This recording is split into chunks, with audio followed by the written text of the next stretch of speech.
दिनांक 21 दिसंबर दिन रविवार को घर से शॉपिंग के लिए बताकर निकली निशा भगत का शव धनबाद बैंक मोड़ स्थित श्री राम प्लाजा के तीसरे मंजिल स्थित म्यूचुअल फंड के कार्यालय से सोमवार को निकाला गया।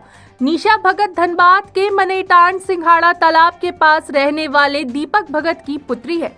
दीपक भगत पेशे से किसान बताए जाते हैं। निशा भगत उसी म्यूचुअल फंड के कार्यालय में कार्य करती थी जहां के ब्रांच मैनेजर जिस पर कत्ल आरोप लग रहा है उसने ही निशा भगत का कत्ल किया है। सीसीटीवी फुटेज में रविवार को ऑफिस से निकलते हुए भी देखे गए हैं। आश्चर्य तो ये है, रविवार को अवकाश होने पर भी म्यूचुअल फंड का कार्यालय खुला कैसे? 7 दिसंबर को निशा का विवाह हो गया था, फिर वो वहां क्या करने गई थी? क्या उसे फोन करके बुलाया गया था? क्या निशा की हत्या सुनियोजित थी? आखिर क्या मामला है, अभी कुछ स्पष्ट नहीं हो पाया है। पुलिस ने शव को कब्जे में लेकर पोस्टमार्टम करवाकर शव को उनके माता पिता को सौंप दिया और जब न्यूज इंडिया 24 की टीम उनके घर पहुंची तो शव दाह संस्कार के लिए ले जाया जा चुका था। म्यूचुअल फंड का कार्यालय भी वर्किंग डे होने के बावजूद बंद पड़ा था। प्रस्तुत है सहयोगी अनुराग के साथ पंकज सिन्हा की रिपोर्ट। तो यही बैंक मोड़ में श्री राम प्लाजा स्थित टाटा म्यूचुअल फंड का यही वो कार्यालय है जिसमें सोमवार के दिन यानी कि कल 22 जनवरी को जब पूरा देश श्री राम लला के प्राण प्रतिष्ठा के जश्न में डूबा हुआ था, यहाँ से उस लड़की की डेड बॉडी निकाली गई थी। दुर्भाग्य इस बात का है कि संडे को उसका मर्डर हुआ। संडे को ये ऑफिस खुला हुआ था और आज मंगलवार है और आज वर्किंग डे है। दिन के 2-2:30 बज रहे हैं, उसके बाद भी ये ऑफिस बंद है। सुबह भी मैं यहाँ पर एक बार आया था, उसमें भी ये कार्यालय बंद था। इसके पीछे क्या रहस्य है ये बताना बहुत मुश्किल है। मान लीजिए कि अगर ब्रांच मैनेजर कत्ल में लिप्त हैं तो उनके अलावा बाकी कर्मचारियों को आना चाहिए था, वो नहीं आए, ये ऑफिस बंद कर दिया। क्या है, क्या सारे कर्मचारी छुट्टी पे हैं या फिर क्यों नहीं आए? क्या वो भयभीत हैं, डरे हुए हैं कि उनसे तरह तरह के सवाल पूछे जाएंगे? ये बहुत सी प्रकार की बातें दिमाग में आती हैं और ये केस के सॉल्व करने के बाद ही ये सब कुछ का खुल करके सामने आएगा। सहयोगी अनुराग जी के साथ पंकज सिन्हा, न्यूज इंडिया 24।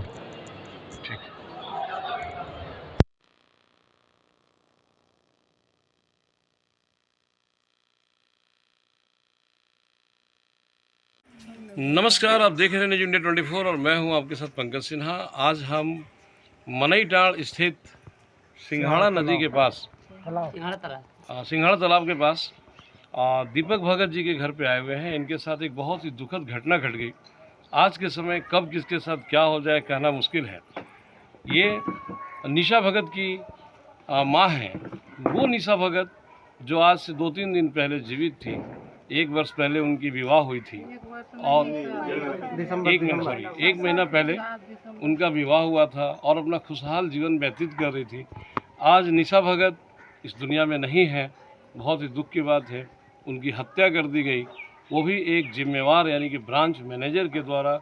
किसी कंपनी यानी म्यूचुअल फंड कंपनी में काम करने वाले ब्रांच मैनेजर नीरज आनंद के द्वारा चाकू से बार बार प्रहार करके उनकी बेरहमी से हत्या कर दी गई। उनका बॉडी पोस्टमार्टम के बाद आ गया और दाह संस्कार के लिए चला गया है। हम ज़रूर बात करेंगे वहाँ के थानेदार से भी और उस ऑफिस को भी दिखाएंगे, लेकिन सबसे पहले एक दुख में डूबी हुई माता की बात सुनेंगे। और निशा म्यूचुअल फंड में पहले काम करती थी जी। क्या काम करती थी? ऑपरेटर हेड थी। तो विवाह से पहले उसने काम छोड़ दिया था जी। नवंबर में 2023 में ही काम छोड़ दी थी।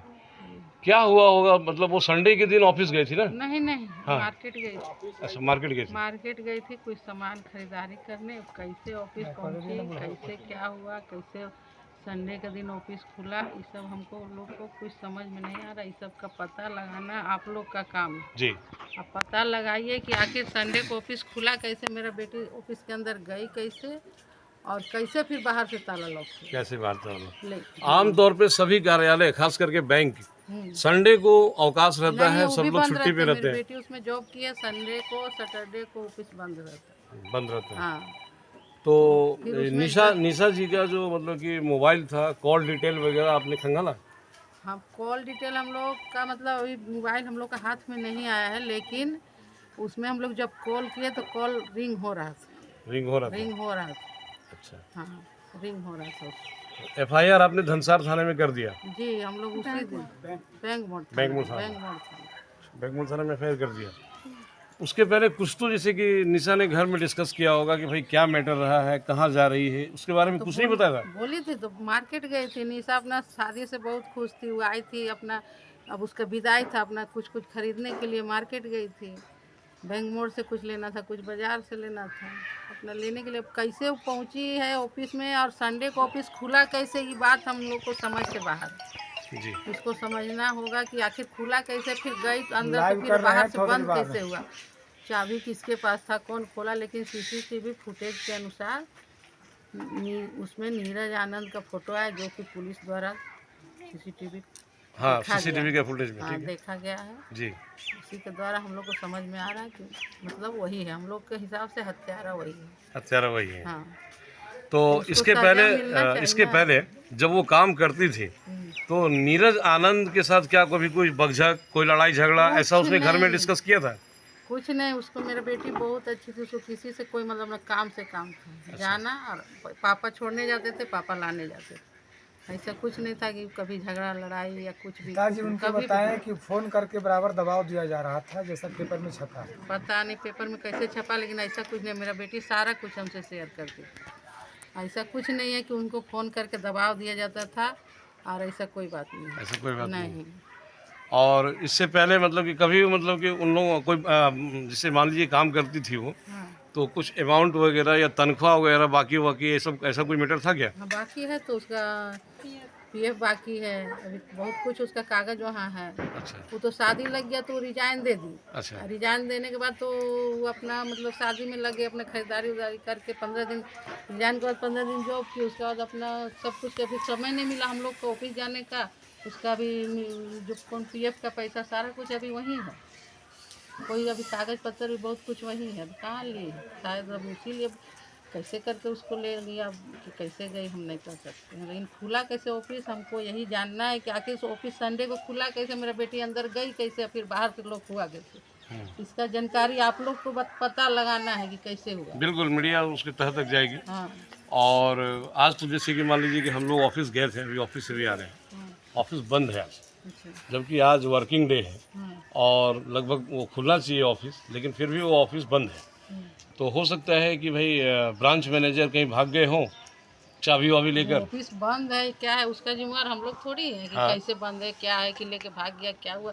वो तो टाटा जो म्यूचुअल फंड जो चला रहे हैं, टाटा म्यूचुअल, जो ये लोग तो एम्प्लॉय थे ना ऊपर में, टाटा जो जमशेदपुर है, उनको न पता करना चाहिए कि क्यों बंद है, क्यों ऑफिस में काम नहीं हो रहा, क्यों। वो सब हम ही जवाब देंगे। नहीं, वो जवाब आपसे नहीं मांगा जा रहा है, तो आपसे सिर्फ इतना मांगा जा रहा है, इतना पूछा जा रहा है कि क्या इससे पहले आपको कभी ऐसा कोई भनक, उनकी लड़ाई झगड़ा नहीं, या किसी प्रकार का नोक झोंक या किसी चीज़ को लेकर बहसबाजी का ऐसा कुछ अंदेशा था क्या? नहीं, कुछ नहीं था, कुछ नहीं। हमारा बेटी 2 महीना जॉब छोड़ी आराम से अपना शादी ब्याह करके गई। कोई कभी कहीं से कंप्लेन नहीं आया, कहीं से तो पता चलता लड़ाई झगड़ा रहता, तो कभी कुछ नहीं था। लमसम कितना दिन से वहाँ जॉब कर रही थी? 22 में ना, 22 अक्टूबर 2022। 22 अक्टूबर, लमसम यानी लगभग 1.5 से 1 2 साल। हाँ, हाँ, लगभग 2 साल काम की थी। हाँ, लगभग की थी। और इस बीच मतलब कि सब कुछ क्लियर था, उनका मंथली पेमेंट वगैरह? सारा कुछ बाकी, अभी यही पीएफ बाकी है, बाकी सारा मंथली तो मंथली मिल जाता था पर महीने। चलिए, बहुत अच्छी बात है। तो उनका किसी के साथ कोई लेन देन भी कोई खास नहीं था, सारा पेमेंट्स वगैरह क्लियर थे, व्यवहार की भी कुशल थी, ये कहना है इनकी मातेश्वरी का। और उसके बाद भी ऐसी घटना घट जाती है, ये बहुत ही दुखद और दर्दनाक घटना है। तो अब हमारे साथ रविंद्र वर्मा जी हैं, जो कि यहाँ पड़ोसी भी हैं और समाज के आदमी हैं, एक जिम्मेवार व्यक्ति हैं। हम इनसे जानेंगे कि भाई आखिर क्या माजरा है, कैसे ऐसे हो गया और आगे ये क्या करने वाले हैं। देखिए, जो बेटी निशा है, उसकी शादी से पूर्व भी इनके पिताजी से मेरा बहुत फ्रेंडली रिलेशन रहा है। हर बातों को हम लोगों ने, ये हमसे भी शेयर करते रहे हैं। लेकिन ये कल दुखद घटना जब अचानक मीडिया के माध्यम से मेरे पास आई तो सहजा विश्वास नहीं हुआ कि ऐसा कोई घटना घटा है, क्योंकि पूरा देश के साथ में कल धनबाद भी प्राण प्रतिष्ठा के समारोह में सारा लोग उसमें लोग आनंद अपना मशगूल थे, लेकिन उसके बीच इस प्रकार का घटना होना ये पूरा सुनियोजित एक तरीके से किया गया घटना है जो प्रतीत हो रहा है। हम इतना ही आपसे कहना चाहेंगे कि मुझे वस्तु स्थिति की जानकारी जो मिली है, जो मैं जान रहा हूँ, मैं अभी भी इस परिवार से मिलने यहाँ पे आया हूँ और मिल करके मुझे जानकारी मिलेगी मैं मीडिया से आपसे भी शेयर करूँगा। ज़रूरत पड़ी तो मैंने कहा है इनको, दीपक जी मेरे मित्र हैं और बेटी विनिशा के शादी में जिस दिन थी 7 दिसंबर को मैं आया था, बेटी को आशीर्वाद भी दिया। वो शब्द मेरे कानों में आज भी गूंज रहे हैं कि पापा उनको हमको बोल गया कि भैया मैं जा रहा हूँ बारात लेकर के आने के लिए, तब तक आप रहेंगे। मैं जब बेटी से मिला तो बेटी मुझे बोले थी कि अंकल आप खाना खाए, तो मैं कहा था कि बेटा ये आज तुमको ये देखने की ज़रूरत नहीं है, वो हम लोग देख लेंगे। वो शब्द भी वो कुशल व्यवहार की जो बेटी थी उसको न्याय मिले इस पर अब काम करना है। बाकी जो घटना घटा है उसके पीछे जो लोग हैं वो सामने निश्चित रूप से उनको जांच हो, पड़ताल हो, उसमें कौन दोषी है नहीं है वो सामने आना चाहिए। जो परिवार का आरोप है या कहना है कि जिस व्यक्ति ने इस हत्या किया है वो किसी रूप से नहीं बचे, ये सुनिश्चित करना हम लोग का काम है।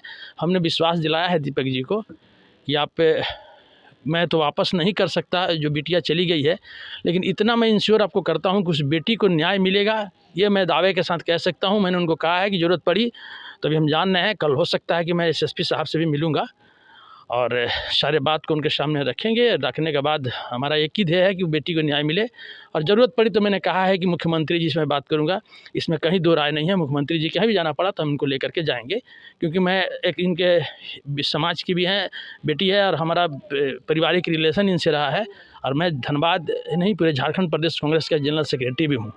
इसलिए इस मामले को हम हर उस प्लेटफॉर्म पर लेके जाएंगे जहां पर कि न्याय मिले। मुझे उम्मीद है कि हमारे धनबाद के जो एसएसपी कुशल एसएसपी हैं, निश्चित रूप से इनके नेतृत्व में इस बेटी को न्याय मिलेगा और हम कल मिल करके बात करेंगे। उसके बाद जैसा जरूरत पड़ेगा उस तरह से हम लोग काम करेंगे, लेकिन न्याय मिलेगा ये सुनिश्चित जरूर कराएंगे हम। चलिए बहुत अच्छी बात है, न्याय दिलाने के काम हम लोग भी करेंगे। क्या लगता है उस दिन उसको कॉल करके बुलाया गया होगा? जो बातें सामने आ रही है, जो दीपक जी से भी हमारी बात हुई, उन्होंने कहा कि बेटी आई थी उसकी सहेली की कोई शादी से, गांधीनगर में कहीं सहेली की शादी की बात कह करके उसने मार्केटिंग करने के लिए जैसे बताया था, जैसा बात आ रहा है सामने में। लेकिन इसके बीच का क्या कड़ी से कड़ी जब जोड़ेगा तो पता चलेगा कि किस प्रकार के क्या मामला है और जिस पर आरोप लग रहा है। तो यही